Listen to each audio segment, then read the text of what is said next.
모두 자리에서 일어나셔서 하나님의 말씀 함께 받도록 하겠습니다. 에베소서 4장 11절로 16절까지 있는 말씀입니다.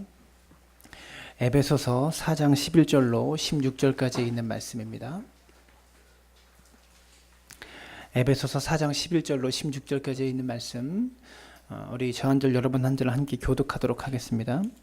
그가 어떤 사람은 사도로, 어떤 사람은 선지자로, 어떤 사람은 복음 전하는 사로, 어떤 사람은 목사와 교사로 삼으셨으니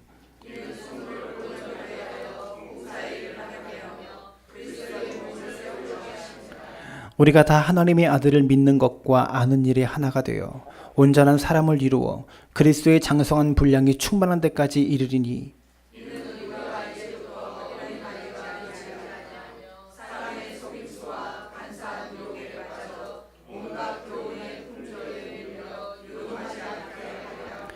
오직 사랑 안에서 참된 것을 하여 범사에 그에게까지 자랄지라. 그는 머리니 곧 그리스도라.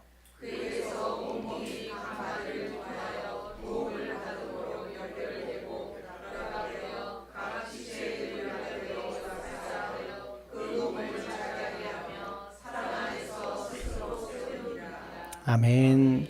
네, 모두 자리에 앉아주시기 바랍니다. 옆 사람 바라보고 이렇게 인사했으면 좋겠습니다. 당신과 함께 신앙생활에서 행복합니다.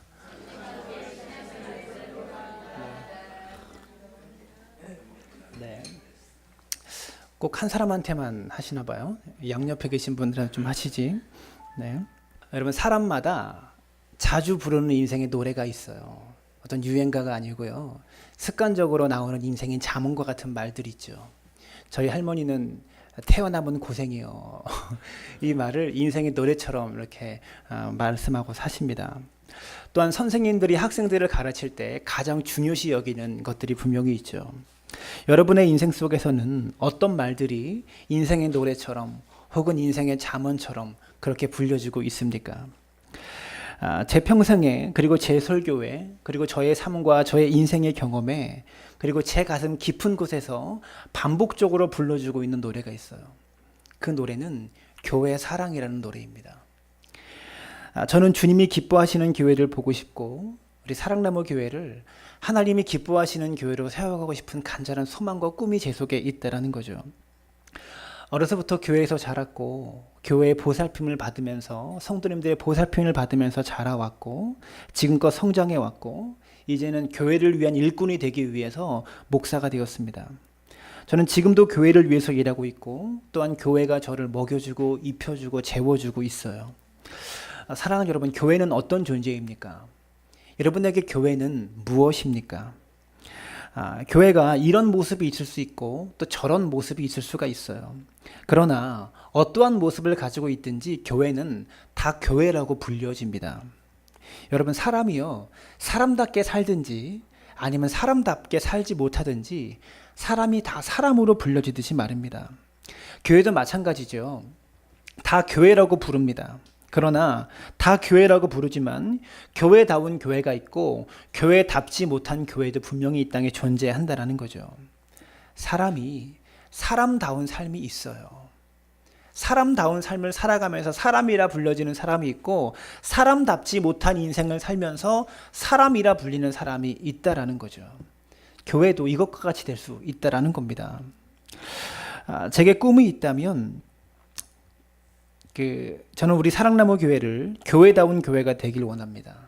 사람이 사람다운 삶을 살아야 진짜 사람인 것처럼 교회도 교회다운 교회가 되어야 진짜 교회라고 말할 수 있는 거죠. 제게 꿈이 있다면 여러분이 성도다운 삶을 사는 겁니다. 사람들에게 손가락질 받지 않고 어떻게 성도가 저렇게 살 수 있어? 어떻게 성도라는 사람이, 그리스도인이라는 사람이 저런 모습으로 살아갈 수 있어? 어떻게 성도라는 사람이 이렇게 욕심이 많아? 이런 손가락질 받지 않고 사랑나무 교회의 성도들은 정말 그리스도인 같아. 교회 다니는 사람들 같아. 이러한 모습으로 사람들에게 들려지길 원한다라는 거죠. 그게 교회를 세우신 주님의 목적입니다. 우리 사랑나무 교회를 세우신 하나님의 뜻이 여기 있는 거예요. 여러분이 그리스도인답게 삶의 모든 분야에서 그리스도인들처럼 거룩하고 흠이 없는 삶을 살아가는 것, 주께서 이것을 원하신다라는 거죠. 만약에 그런 꿈이 없다면 저는요, 밥 벌어 먹으려고 이 짓 하고 싶지 않습니다. 격한 표현 썼죠. 저급한 표현입니다. 밥 벌어 먹으려고 이 짓을 하고 있다.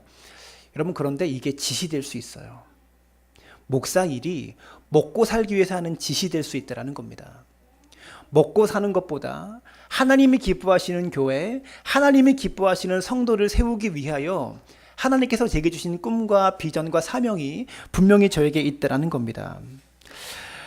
만약 그런 꿈이 없다면 저는요, 월급 받으려고 이 자리에 서 있는 것 아니고 여러분들 귀에 듣기 좋은 소리 들려주기 위해서, 그런 설교하기 위해서 이 자리에 서 있는 것 아닙니다. 그러려고 제 인생을 교회에 바치지도 않았다라는 거죠. 제 꿈은요, 이 자리에 계신 성도님들이 정말 성도처럼 사는 거예요. 정말 그리스도인들처럼 살아가는 겁니다. 건강하고 튼튼한 거목과 같은 사랑나무로 이 세상 가운데 우뚝 서 있는 것이 저의 꿈이라는 거죠. 꼭 전해야 될 말, 여러분이 듣기 좋아하든 싫어하든 하나님께서 저에게 주신 대로, 하나님께서 저에게 깨닫게 하신 대로 꼭 전해야 될 말은 전해야 된다는 소명 때문에 이 자리에 서 있고 오늘도 말씀을 들고 섰다라는 겁니다. 건축가들은 꿈을 꿉니다. 이런 건물을 한번 지어보고 싶다. 교육가들은 꿈을 꿉니다. 이런 학교를 세우고 싶다. 정치인들도 꿈이 있죠. 이런 나라를 세우고 싶다. 그런 꿈을 가지고 다들 그 세계 속으로 뛰어듭니다. 목사도 마찬가지입니다. 개척을 하고 목회를 시작하기 전에는 한창 목회를 준비하고 첫 개척을 하고 나서는 이런 꿈을 가졌습니다. 이런 교회를 세우고 싶다. 이런 교회를 세워보고 싶다. 그러나 요즘은 그 꿈의 방향이 조금 바뀌었어요. 어떠한 교회를 세우기보다 이런 성도를 세우고 싶다. 한 영혼 한 영혼에 집중하는 목회, 한 영혼 한 영혼에 집중하는 그런 목회자로 서고 싶다라는 마음 말입니다. 사랑하는 여러분, 우리는요, 교회를 세워가기 위해서, 이 하나님의 꿈을 이루기 위해서 우리가 어떤 성도가 되어야 될까요?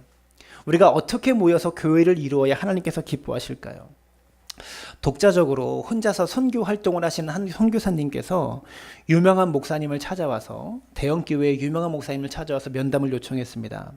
선교 사역을 하는데 너무 힘드니까 이 교회가, 목사님의 교회가 재정적으로 저를 좀 도와주셨으면 좋겠습니다. 이렇게 이야기했다고 합니다. 그랬더니 목사님께서 질문을 하셨습니다. 당신은 어떤 선교단체에 파송을 받으셨습니까? 이렇게 질문했대요. 그랬더니 이 선교사님이, 저는 눈에 보이지 않는 교회에 소속되어 있습니다. 황당한 대답을 한 거죠. 그래서 목사님께서 딱 들으시고, 그러면 어느 교회에 소속되어 계십니까? 어느 교회에 등록되어 있는 선교사십니까? 저는 눈에 보이지 않는 교회에 등록되어 있습니다. 라고 대답했다고 합니다. 그랬더니 목사님께서 이 선교사님을 조금 의심하기 시작했어요. 그래서 또 질문하기를, 그러면 눈에 보이지 않는 교회는 언제 모여서 예배드리고 또 그 교회 담임 목사님은 누구십니까? 그랬더니 이 선교사님께서 하는 이야기가, 이 세상에 있는 눈에 보이는 교회들은 참된 교회가 아니죠. 나는 눈에 보이지 않는 거룩한 교회에 속해 있습니다. 이렇게 대답했다고 해요. 그랬더니 목사님이 그 대답을 들으시고는 이렇게 말씀하셨습니다. 그러시군요. 그러면 여기 눈에 보이지 않는 돈이 있으니까 가져가셔서 선교활동 하십시오. 이렇게 말했다고 합니다. 여러분, 교회는요, 유형교회와 무형교회로 나눕니다. 무형교회는요, 실제로 과거에 예수를 믿었던 모든 성도들, 그리고 지금 예수를 믿고 있는 우리들, 그리고 앞으로 예수를 믿게 될 모든 성도들을 아우러서 무형교회라고 합니다. 그리고 그것은 완전한 교회의 모습입니다. 유형교회는 눈에 보이는 교회로서 우리 사랑나무 교회와 같은 이 땅에 존재하는 교회를 이야기하는데, 이 눈에 보이는 교회들은 불완전한 교회입니다. 교회 싸움이 있고요, 다툼이 있고요, 이런저런 시끄러운 일들이 자꾸 일어나는 그런 교회입니다. 예수님의 비유의 말씀과 같이 알곡과 가라지가 함께 섞여 있는 곳을 유형교회라고 말하는 거죠. 그러나 기억해야 될 것은, 하나님께서는요, 이 유형교회를, 눈에 보이는 교회를 사용하셔서 눈에 보이지 않는 교회를 만들어가고 계시다라는 겁니다. 우리가 이 세상 끝날에 보게 될 완전한 그 하나님의 나라를 눈에 보이는 교회를 사용하셔서 그 교회를 만들어가고 계시다라는 거죠. 얼마나 감사한지요. 눈에 보이는 우리 사랑나무 교회는 하나의 유형 교회로서 불완전하고 부족하고 약한 사람들이 모여서 그렇게 시작된 교회고 출발한 교회입니다. 그리고 그렇게 교회가 이루어져 왔습니다.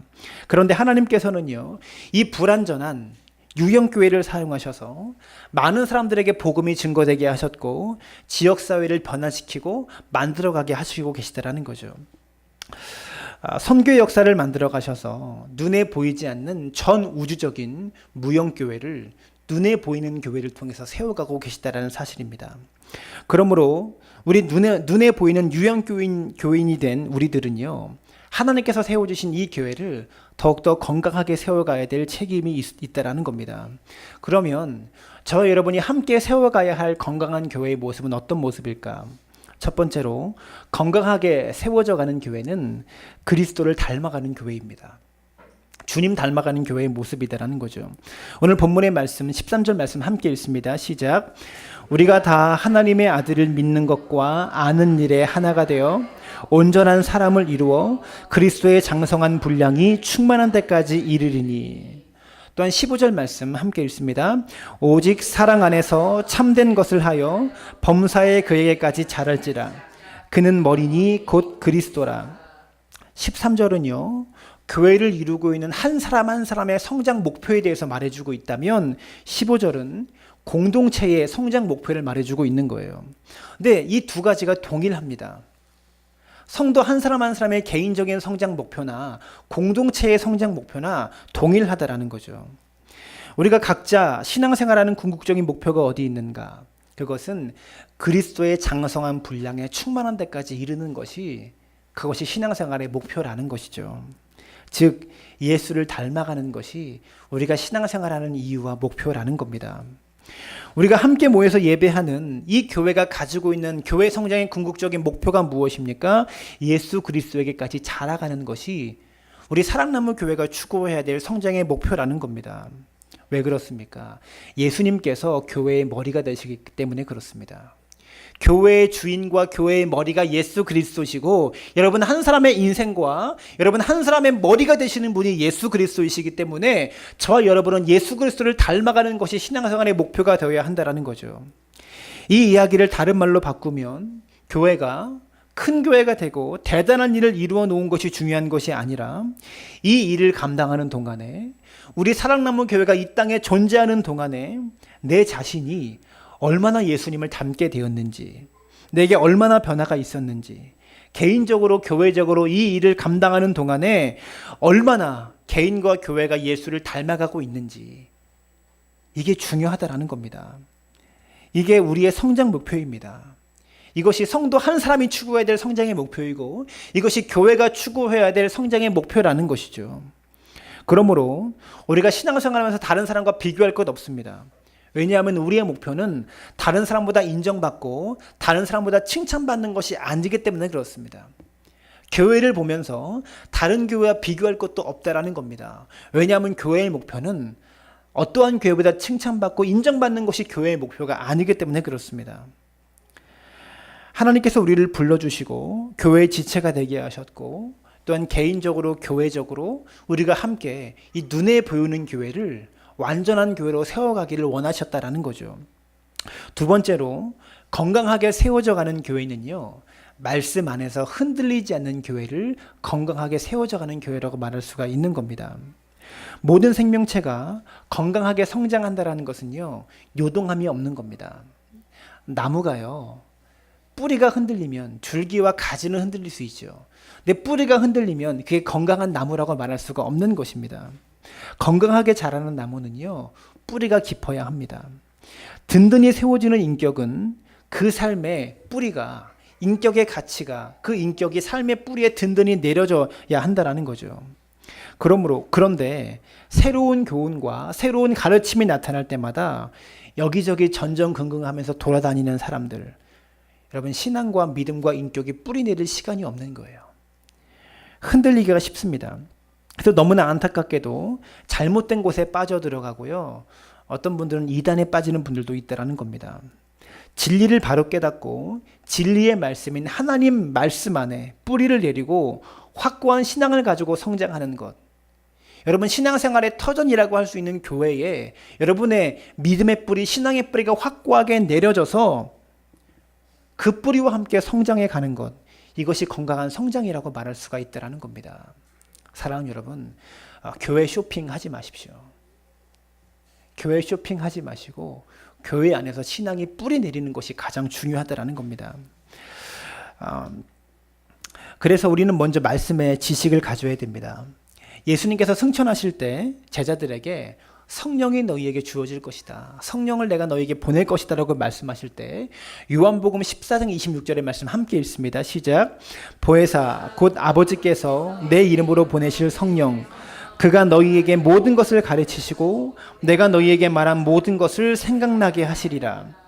성령을 보내실 때 내가 너희에게 말한 모든 것을 생각나게 하시리라 라고 말하고 있어요. 무슨 말입니까?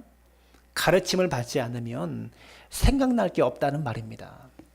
성령님이 우리 가운데 오셔도 말씀의 뿌리가 내려있지 않고 말씀의 가르침을 받지 않으면 성령님이 찾아오셔도 생각날 말씀이 없다라는 겁니다. 말씀을 듣지 않으면 성령께서 찾아오셔서 내 마음을 터치하셔도 생각나는 게 없다라는 겁니다.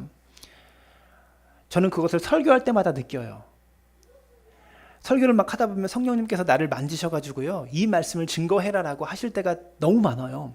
근데 제가 준비되어 있지 않아서, 공부하지 않고 말씀을 준비되어 있지 않아서 주께서 주시는 마음대로 전하지 못할 때가 많아요. 저는 원고 설교를 많이 하잖아요. 그래서 막 그렇게 막 성령께서 주시는 마음으로 갑자기 막 설교를 할 수가 없어요. 하나님께서요, 성령을 여러분에게 보내셔서 인생의 중요한 순간마다, 인생의 중요한 고비마다 주시는 말씀이 있어요. 깨닫게 하시는 말씀이 있다라는 겁니다. 가르침을 받지 않으면 성령께서 찾아오셔도 인생의 중요한 순간에 말씀이 떠오르지 않아서 하나님의 지도를 받지 못하고 성령님의 지도를 받지 못할 수 있다라는 겁니다. 하나님은요, 여러분이 한 번도 읽어보지 못한 무슨 책 몇 장 몇 절의 말씀을 갑자기 환성으로 보여주시는 분이 아니라는 겁니다.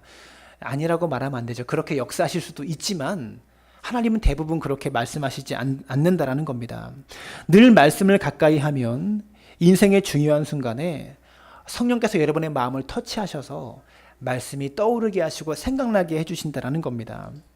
뿐만 아니라 그 말씀의 지식을 깨닫는 대로 순종해야 됩니다. 깨닫는 대로 순종해야 돼. 그래야 뿌리가 내려지는 겁니다. 그 말씀을 순종하고 실천하면 뿌리가 내려지는데 왜 그럴까요? 말씀에 순종할 때 하나님께서 살아계시다는 것을 경험할 수 있기 때문에 그렇습니다. 하나님의 살아계심은요, 말씀을 순종할 때 보여요. 하나님의 살아계심은 말씀에 순종할 때 드러나고 나타나게 되어 있다는 겁니다. 그러면 신앙생활이 재밌어져요. 즐거워지더라고요.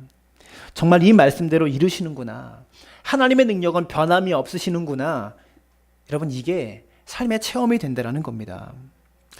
사랑하는 여러분, 사탄이 예수님을 시험할 때 말씀을 가지고 와서 예수님을 시험했습니다. 사탄도, 이단도 그래가지고 말씀 가지고 성도들을 미혹하는 거예요. 사탄도 말씀 가지고 하나님의 뜻이라고 들먹이면서 우리를 이용한다라는 겁니다. 예수님은요, 말씀에 대한 사탄의 이런 왜곡된 해석에 대해서 정확한 진리의 말씀으로 사탄의 공격을 물리치셨다라는 겁니다. 우리가 말씀을 잘 알지 못하고 깨닫지 못하면 이단이 말씀을 딱 들이댈 때 이런 말씀이 있구나 하면서 그냥 넘어가게 된다라는 겁니다. 사랑하는 여러분, 건강한 교회는요, 말씀 속에 뿌리 내리는 교회입니다. 교회가 무엇을 해야 되고 중요합니다. 그러나 교회의 첫 번째 목적은요, 하나님의 말씀을 여러분에게 가르치고 교훈하는 일이 교회의 첫 번째 목적입니다. 로마서 12장 1절 함께 읽습니다. 시작. 그러므로 형제들아, 내가 하나님의 모든 자비하심으로 너희를 권하노니 너희 몸을 하나님이 기뻐하시는 거룩한 산 제물로 드리라. 이는 너희가 드릴 영적 예배니라. 우리가 잘 알고 있는 말씀이죠. 그런데 이 말씀을요, 우리의 일상적인 언어로 번역한 메시지 성경이라는 성경책에서는요, 이렇게 말합니다. 제가 읽어드릴게요. 사랑하는 형제들이여, 하나님의 도우심으로 권합니다. 여러분의 매일의 삶, 즉 잠자고 먹고 일하고 걸어다니는 모든 것을 하나님 앞에 드리는 제물로 삼으십시오. 하나님이 여러분의 삶에 하시고자 하는 일을 그대로 따르는 것이 여러분이 하나님을 위해 드릴 수 있는 최고의 일입니다.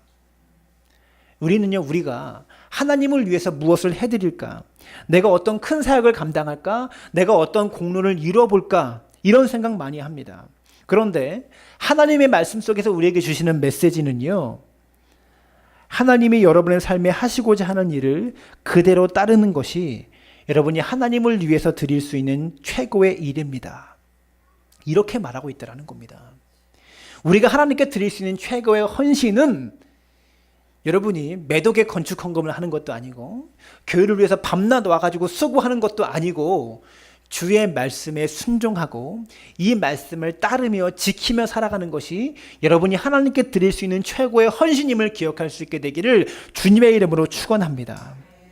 하나님의 뜻에 순종하며 살아갈 때 우리의 삶의 말씀이 깊이 뿌리 내려질 뿐만이 아니라 우리의 모습이 예수 그리스도를 닮아간다는 거죠. 세 번째로 건강하게 세워져가는 교회는 어떤 교회인가? 건강하게 세워져가는 교회는요, 사랑과 진리가 균형을 맞추는 교회입니다. 사랑만 있는 것도 아니고 사랑과 진리가 함께 균형을 맞추는 것이 건강한 교회라는 겁니다. 스펄전 목사님이 이런 얘기를 했습니다. 교회는 사랑이 없어서 망하는 것이 아니라 진리를 외치는 사람들 때문에 망한다라는 말입니다. 여기저기서 내 말이 진리다라고 외치는 거예요. 내 뜻이 맞다라고 외치는 거예요. 이런 사람들 때문에 교회가 무너진다라는 겁니다. 그래서 교회는요, 사랑과 진리가 균형을 이루어야 된다라는 거죠. 사랑과 진리가 함께 가야 합니다. 진리가 없이 사랑만 강조하게 되면 그것은 사랑이라고 말하지만 오히려 상대방을 망쳐놓을 수가 있고요. 진리 가지고 사랑을 변화시킨다고 하지만 진리만을 강조하면 그것이 참된 복음이 될 수 없다라는 겁니다. 반대로 사랑 없이 진리만을 강조할 때 냉담한 것이 될 수 있고요. 거기에 독소가 들어갈 수 있고 진리만 강조하다 보면요, 오히려 그 영혼에 상처를 낼 확률이 많다라는 겁니다. 그렇기에 사랑과 진리가 함께 균형을 맞추고 조화를 이루어야 변화가 일어나고 썩어져가는 세상 속에 교회가 빛과 소금의 역할을 감당할 수 있다는 겁니다. 정말 중요합니다. 교회는 이것이 진리라고 외치는 사람들 때문에 분열되고 무너지고 망해간다는 거죠. 왜 사랑과 진리가 함께 가야 하는가? 그 이유는 하나님의 변치 않는 본성이 사랑의 속성과 공의의 속성이 함께 있기 때문에 그렇습니다. 하나님 안에 사랑의 모습과 공의의 모습이 함께 존재하기 때문에 그래요. 우리를 사랑하셔서 우리를 위해서 죽으시기도 했지만 우리를 심판하시기도 하시는 분이 하나님의 모습이다라는 겁니다. 하나님의 교회는 그렇기 때문에 사랑과 공의, 진리와 사랑이 함께 어우러지고 균형을 맞춰야만 건강하게 세워질 수 있다는 겁니다. 사랑은 여러분, 성도들을 바라보면서 너무 진리만 말하지 마세요. 사랑으로 지켜봐 줄 수 있는 모습 또한 필요하고요. 너무 사랑으로만 지켜봐 줘도요, 진리를 말하지 않고 공의로운 것을 말하지 않으면 그 사람은 무너지게 되어 있다는 겁니다. 이 둘을 건강하게 조화롭게 이루어 나가는 교회가 되어지기를 부탁을 드립니다. 네 번째로 건강하게 세워져 가는 교회는요, 서로 협력하는 교회입니다. 16절의 말씀은 그에게서 온몸이 각 마디를 통하여 도움을 받음으로 연결되고 결합되어 각 지체의 분량대로 역사하여 그 몸을 자라게 하며 사랑 안에서 스스로 세우느니라. 예수님께서 이런 말씀하셨어요. 만일 집이 스스로 분쟁하면 그 집이 설 수 없다. 가정이 스스로 분쟁하면 그 가정이 어떻게 설 수 있겠습니까? 하나 되어야 함을 예수님께서 늘 강조하셨다라는 겁니다. 아무리 많은 사람이 모여도 우리는요, 예수 그리스도의 몸된 교회 하나를 만들어가는 겁니다. 아무리 사랑나무 교회 안에 많은 사람이 모여도 사랑나무 교회 하나를 만들어가는 것이지 교회 둘을 만들어가는 것이 아니라는 겁니다. 여러분, 이것은요, 우리가 하나를 만드는 것이 아니라 하나님께서 우리를 택하셔서 이미 성령 안에서 하나님의 사랑 안에서 우리를 하나 되게 하셨어요. 교회는 가족이라고 하거든요. 교회는 여러분의 가정은요, 혈연 공동체입니다. 피가 섞인 혈연 공동체예요. 근데 교회는 혈연 공동체가 아니라 언약 공동체입니다. 주의 말씀으로 이루어진 예수 그리스도의 죽으심과 부활로 만들어진 언약 공동체, 이것이 교회라는 거죠. 근데 이 언약 공동체도요, 사실은 혈연 공동체예요. 예수 그리스도의 보혈이 없었다면 우리가 교회로 만날 수가 없었기 때문에 그렇습니다.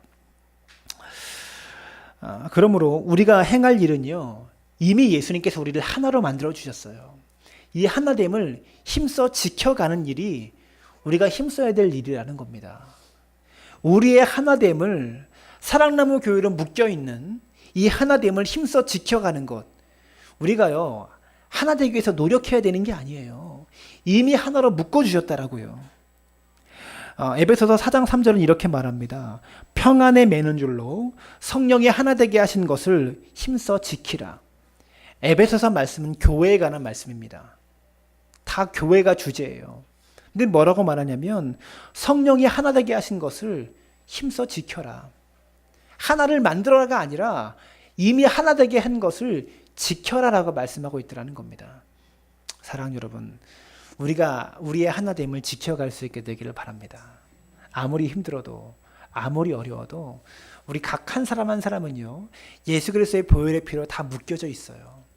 평안에 매는 줄로 성령의 줄로 다 묶여져 있어요. 이 줄을 끊지 않게 되기를 주님의 이름으로 축원합니다. 이것을 지키려면 어떻게 해야 될까? 서로 아름다운 협력이 이루어져야 하는데 미국의 한 마을에서 이 포도주 축제가 막 열렸다고 해요. 그 마을이 주로 하고 있는 직업이 뭐냐면 포도원 재배입니다. 그 포도 재배예요. 우리 이 포도주를 담가 오셨는데, 그래서 포도 추수를 하고 나면 그 마을에서는 포도주 축제를 막 연다고 합니다. 근데 그 마을 시장이 아이디어를 냈다고 해요. 이번 축제에는 각자의 집에서 각자가 만든 와인을 마시는 것이 아니라 여러분의 집에서 만든 와인을 다 섞어서 다 모아가지고 우리 마을에 하나의 와인을 만들어 봅시다. 더 의미 있고 놀라운 축제가 될 것입니다 라고 시장에 선포를 했다고 합니다. 그리고 마을 사람들에게 알려주었어요. 광장 가운데 엄청나게 큰 대형 포도주 통을 만들어 놓을 테니까 앞으로 일주일 동안 여러분의 집에서 담근 포도주를 이 대형 포도주 틀에다 담그십시오. 통에 부으십시오. 사람들이 여기저기서 포도주를 통에 부었습니다. 그래서 이제 축제일이 되어서 이 시장이 먼저 포도주 꼭지를 열고 첫 포도주 잔을 딱 받았어요. 뭐가 나왔을까요? 하얀 맹물이 나왔다고 합니다.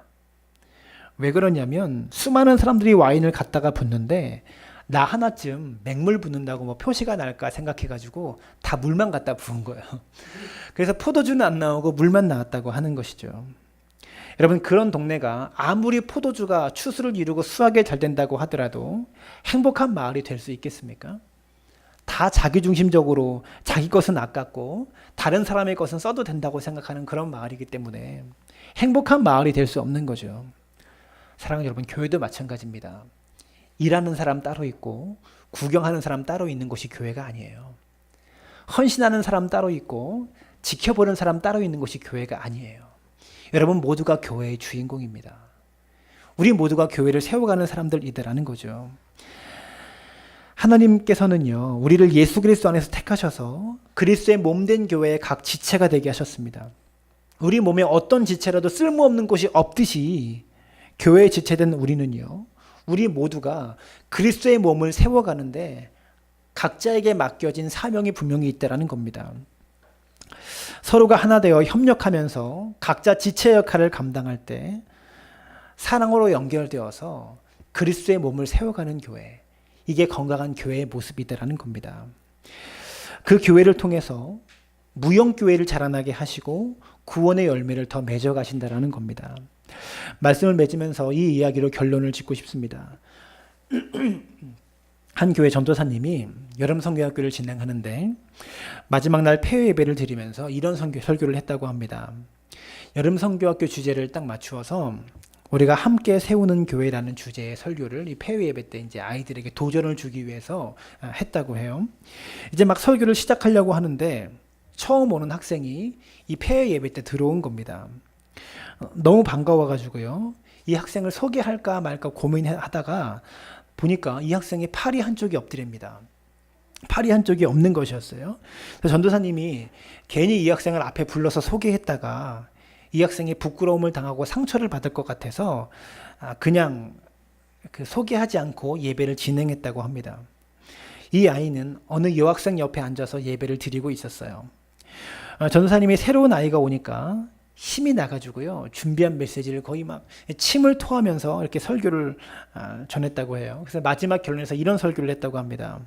여러분, 우리가 함께 교회를 세워가야 합니다. 우리가 두 손을 들어서 함께 교회를 만들어 볼까요? 그래서 전사님이 두 손을 이렇게 탁 만들었어요. 그때 이 전사님이 내가 실수했구나. 아이들이 흉볼까봐 소개하지 않은 저 아이에게 더 큰 상처를 내가 주게 되었구나. 그렇게 생각하고 있는데 이 아이의 표정을 보니까 전혀 그렇지 않고 웃고 있었습니다. 왜냐하면 그 옆에 있는 여자아이가 야, 너는 이쪽 손 들어. 내가 이쪽 손 들게. 그러면서 같이 교회를 만들어 갔다라는 겁니다. 둘이서 아름다운 교회를 세워가고 있었다라는 거죠. 건강한 교회의 모습입니다. 서로의 부족함, 약한 모습, 모자란 모습 같이 연결하고 협력하여서 함께 세워주고 함께 세워가는 교회, 이것이 건강한 교회입니다. 이 시대에 이렇게 성장하는 교회가 필요합니다. 우리 사랑나무 교회가 이렇게 협력하면서 성장하는 교회 되어지기를 부탁을 드립니다. 사랑하는 여러분, 첫 번째, 먼저는 우리의 성장 목표인 예수 그리스도를 향하여 주님 닮기 위하여 개인적으로 또 교회적으로 부단히 노력합시다. 신앙생활하면서 누구와 비교하지 마십시오. 우리의 목표는 남과 비교하는 것이 아닙니다. 교회가 연수가 쌓여가면서 다른 교회와 비교할 것이 없습니다. 우리의 목표가 다른 교회보다 잘 되는 것이 아니기 때문에 그렇습니다. 두 번째로, 요동하는 세상 가운데서 말씀이 깊이 뿌리 내려서 흔들림 없는 성도가 되어줄 수 있게 되기를 바라고, 사랑과 진리가 균형을 이루므로 말미암아 우리가 하나의 교회로서 함께 협력해 나갈 수 있게 되기를 부탁을 드립니다. 그리스도의 몸을 아름답게 세워가는 교회, 그리고 여러분이 그런 성도가 되어지시기를 주님의 이름으로 축원합니다.